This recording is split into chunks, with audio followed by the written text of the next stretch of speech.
France Inter. Les chroniques littorales n'ont jamais aussi bien porté leur nom. Bonjour José-Manuel Lamarque. Bonjour Mathilde Munoz. Puisque votre chronique ce matin porte sur les littoraux français. Effectivement, nous allons parler des littoraux, puisque nous allons évoquer aujourd'hui l'ANEL, l'Association nationale des élus du littoral, on pourrait dire aussi des élus des littoraux, avec son président Yannick Moreau, qui est le maire des Sables d'Olonne. Yannick Moreau, donc des littoraux, c'est mieux que du littoral. Des littoraux, c'est plus conforme à la réalité géographique de la France. Alors, en gros, l'ANEL, qu'est-ce que c'est et à quoi ça sert? L'ANEL, c'est le grand parti de la mer, c'est l'association de tous les élus des littoraux français, qui se sont réunis il y a 40 ans à l'initiative d'Antoine Ruffnac, alors maire du Havre, pour porter la parole des maires des littoraux et pour faire en sorte que la France, qui s'est longtemps détournée de la mer, regarde la mer comme un océan d'opportunités et pas simplement, comme disait Éric Tabarly, comme ce qu'on a dans le dos quand on revient de la plage. Exactement, mais là il faut vraiment s'en occuper pour plusieurs raisons, parce que la plus importante bien sûr c'est l'environnement, c'est la submersion, c'est l'érosion, c'est la montée de la mer.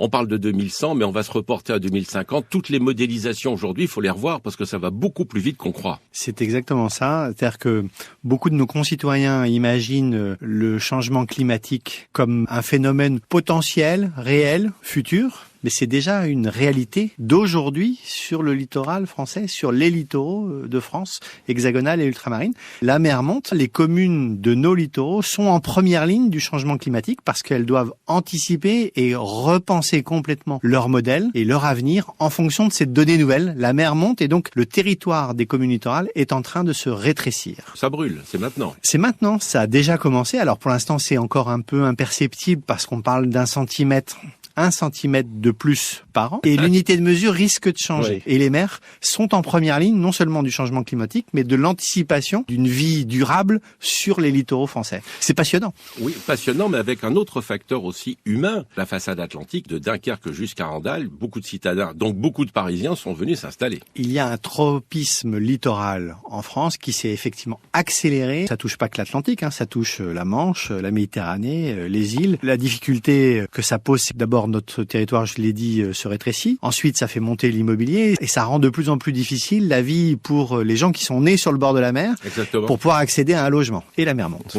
L'autre dossier brûlant pour vous à l'ANEL, c'est la question de l'accélération du développement des énergies renouvelables et la question des éoliennes. Et la question, c'est où, comment et avec quelle concertation, quelle consultation des communes littorales, mais aussi des populations littorales. Ne se développera pas dans l'avenir comme on l'a fait au cours des 50 dernières années. La loi littorale est passée par là et heureusement. Et il faut peut-être la revoir pour l'avenir, la loi littorale.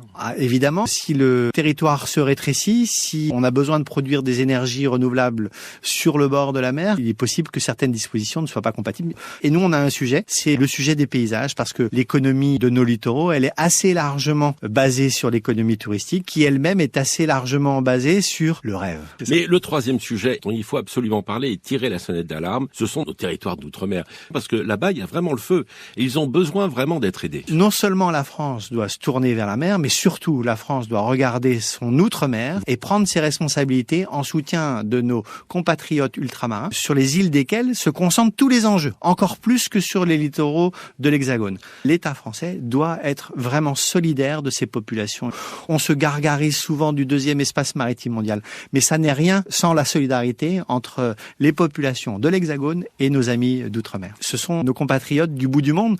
C'est ce qui fait que la France est si belle. À cette beauté correspond un corollaire, c'est la responsabilité de la fraternité entre l'Hexagone et nos outre-mer. Merci Yannick Moreau. Un site internet, celui de l'ANEL, l'Association nationale des élus du littoral, anel.fr. À demain Mathilde Munoz. À demain José-Manuel Lamarque, on vous retrouvera pour le Journal des Outre-mer.